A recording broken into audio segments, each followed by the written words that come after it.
If you want to go from this to this, then the new line of T6 coilovers from Maxpeedingrods for the CRVs are going to be the right choice. I'll show a full unboxing and install video. Make sure that if you go to get you a set of these coilovers, you get a discount and use my code MOORE, M-O-O-R-E, at checkout, and that'll save you 10% off. If you also want to check out my Instagram at just one more Honda, you can check out some of my other little projects. I got a bunch of Honda projects that you might enjoy.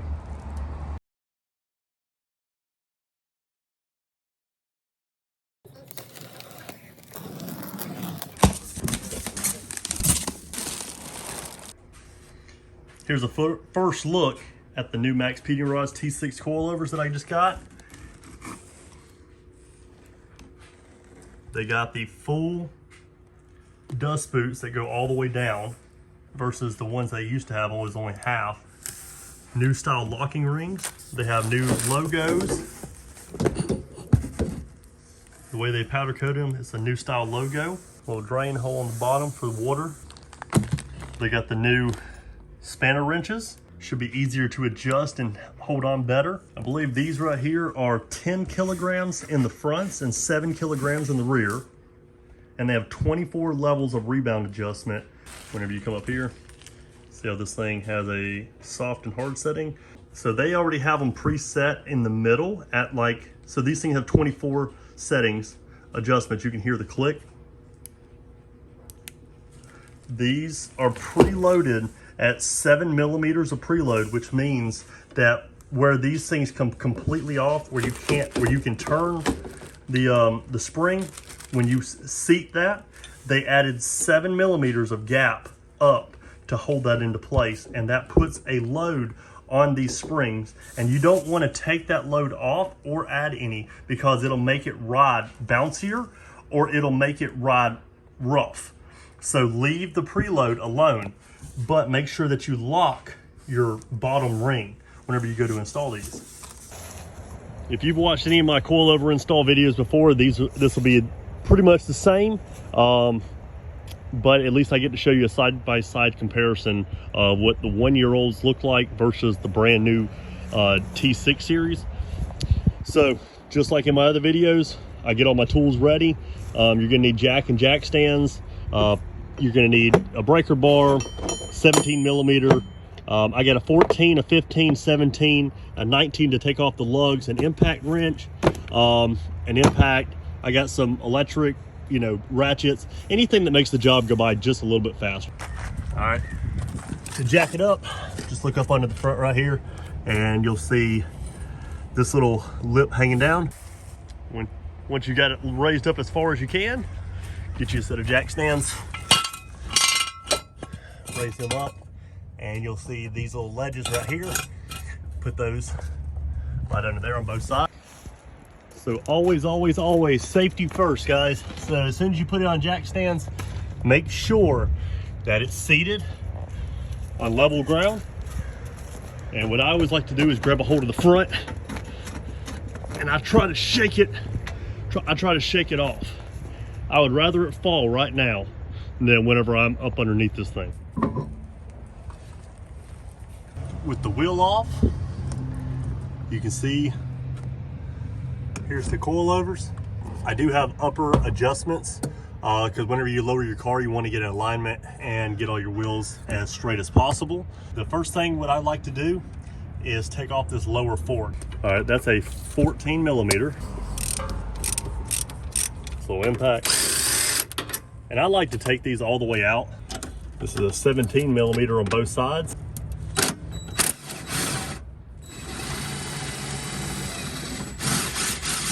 So now once you got that out, it should be able to drop down. All right, so I'm gonna use like more of a weighted hammer. And I'm gonna hold down right here.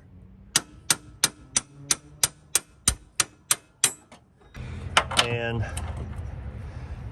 if you have the old Maxpeedingrods style, they have 15 millimeter nuts. If you still have factory suspension, they have 14 millimeter.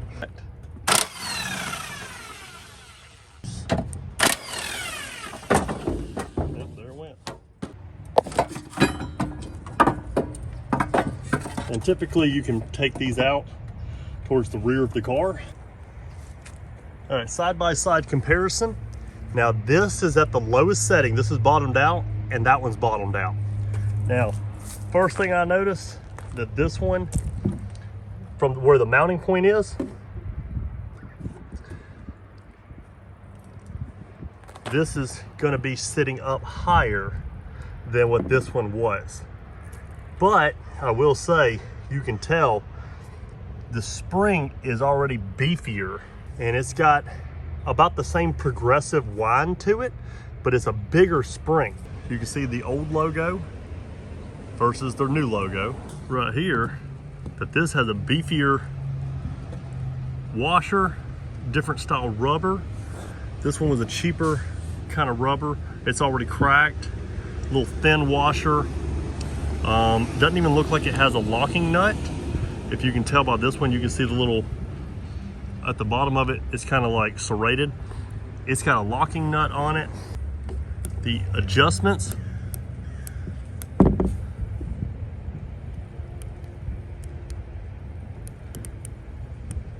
feel about the same as far as adjustment, but this one's a little bit smoother feeling. There is a knob that goes with this. It's in the box. This rubber up top that's sitting inside of here looks a little bit thicker and beefier. You can see down here, it's got that rubber is starting to get cracked, and a little thin washer versus the new rubber and a little bit thicker washer. Here's the old half-size dust boot, so you can see how much shock travel you can see. This one, it's got a full length dust boot all the way down. The locking rings, these just have like basically little square cutouts in them, and these are round, so the new spanner wrenches will not fit the old ones. See how this one's got a nice ledge that goes all the way to the bottom, and this one's just completely cut out. Also, I see that this one has like a metal washer underneath the spring, and this one's got like a thick plastic washer. So here's the side-by-side comparison of the old spanner wrenches versus the new ones. The new ones are thicker. They've got a bigger round loop, so it actually grips onto it better, versus these got these little bitty like little hooks on them. Here's the extra little tools it comes with, and this is the adjustment knob where it shows you which way to go, softer or harder with your settings. And then here's the little bitty, this one's got a little set screw inside it right there, so that'll actually lock it onto the top here. So I'm actually gonna put that back on, so you can just put it wherever. Slide that back on and then tighten that back down, and then I would just leave that knob on there because it's so much easier to adjust. I'm just gonna feed it in from the back side. Go ahead and start them. Tighten them down. Once you get the bolt in down the bottom, just start the nut. You don't want to tighten these up just yet. You can go ahead and tighten up your pinch bolt though, that's fine. And the uppers are fine to already be tightened. But we need to put a preload on this before we tighten everything down so that we don't tear our bushings anywhere there's rubber. So what I like to do is just take your jack and put your jack directly under and raise it up just until it comes off of the jack stand. So that's all the jack stand just moved. So now we need to tighten up these bolts. All right. Lock down your locking rings wherever you want your adjustment. So I've got this on the lowest setting. I've already took my spanner wrench, and to lock it, I'm gonna go towards the back of the vehicle to lock this one. And then to lock the top one, you wanna hold one towards the back and then lock down the bottom one and go towards the front of the vehicle. This is the passenger side, but you want to lock it where the top one stays stationary and you're going uphill with it to tighten that up. I also like to make sure that this top nut is tightened down. So let me figure out what size that is. This top nut a lot of time is not always tightened all the way down. It is an 18 millimeter. So what I like to do is just tighten it up until you see the whole thing, until you see everything turning. All right, so I got the fronts installed, and I really hope that these things settle once you start driving on them, because you can see how high these things sit right now.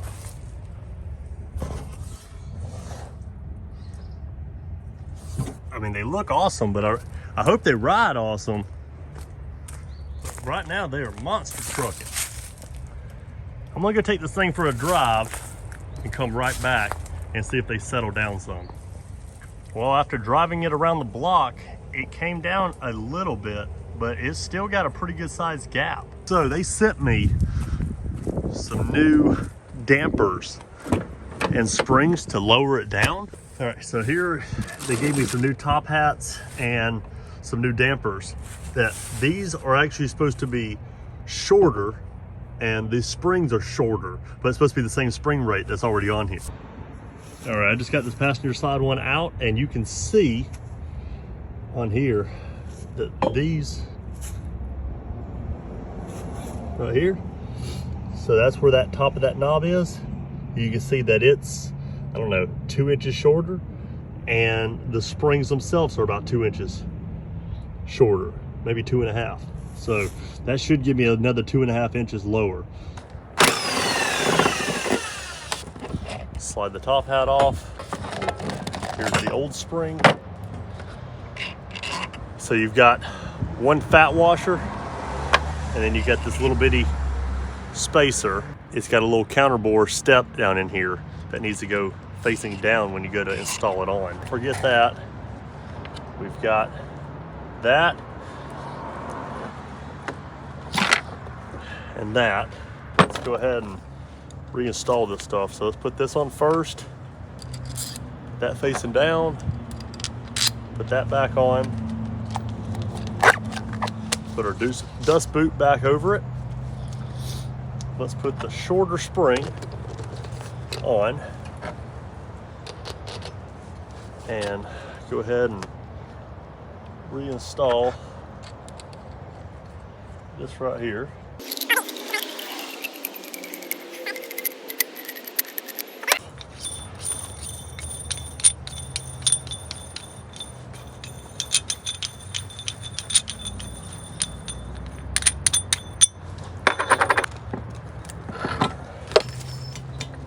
Let's get these put back on.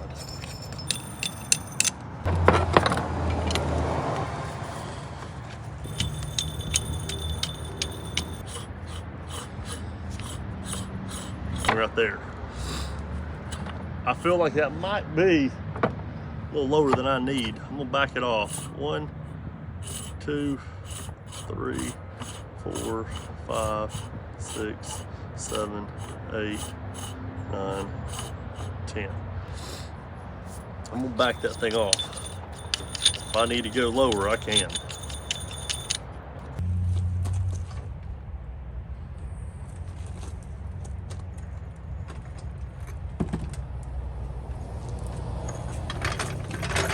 Wow. And that's not even at the lowest setting. That right there, that looks awesome. I gotta lower the rear now to match the front. And the fact that it can actually go lower in the front is amazing. For the rears, you can just jack it up right here in the middle. All right, once you got it jacked up and on jack stands, the first thing I like to do is come back here to the rear hatch area, and you need to take off these little plastic covers. So you can just kind of pop them out like that and like that. So they just pop straight out. So now you have access to the tops up here. We're gonna leave these on. We're gonna leave these on first. We're gonna take the bottom off. It's possible we might be able to take these off without taking the wheels off. So let's take off this 14 millimeter. Let's try that again.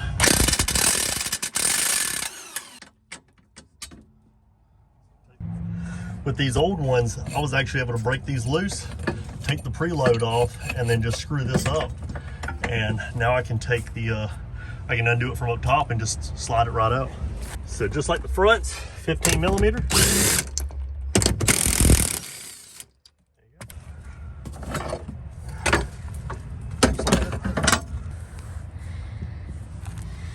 Very similar to the fronts.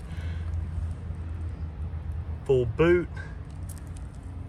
Everything looks better than how the old ones looked. And even after a year old, I mean, these things still are not leaking or anything. I mean, I am surprised with the quality, even though that these are a cheaper set of coilovers. They do really well. Now, since I don't have anybody here to help me, basically I just back that off and I'm just propping it up on that lower control arm, just so I can come up top and be able to start my nuts up here.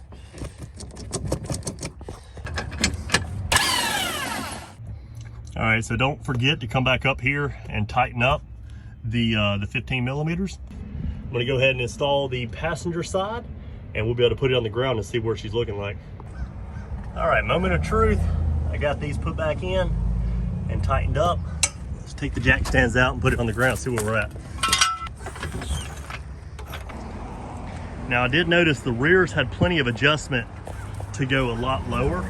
All right, so I've got everything on the hardest setting. I'm gonna go take a ride with this thing real quick and just see how it rides and see if it settles down a little bit after cruising on it for a little bit.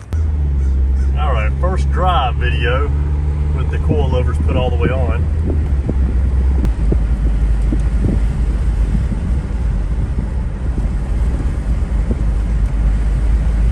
Bumps coming up. I got it on the hardest setting too.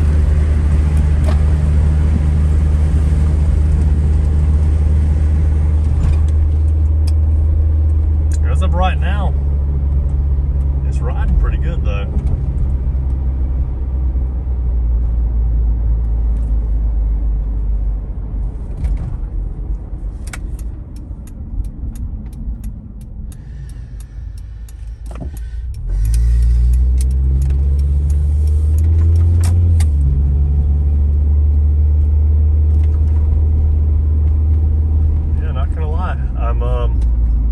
Liking the way it's riding, and it's on the hardest setting. It's not bouncy.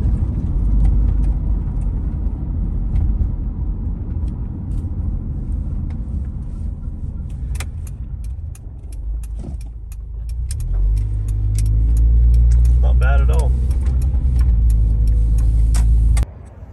If you enjoyed this video, make sure to like, comment, and subscribe on it, and get you a set for yours and save 10% off if you type in the discount code MORE at checkout at maxpeedingrods.com. Get you some.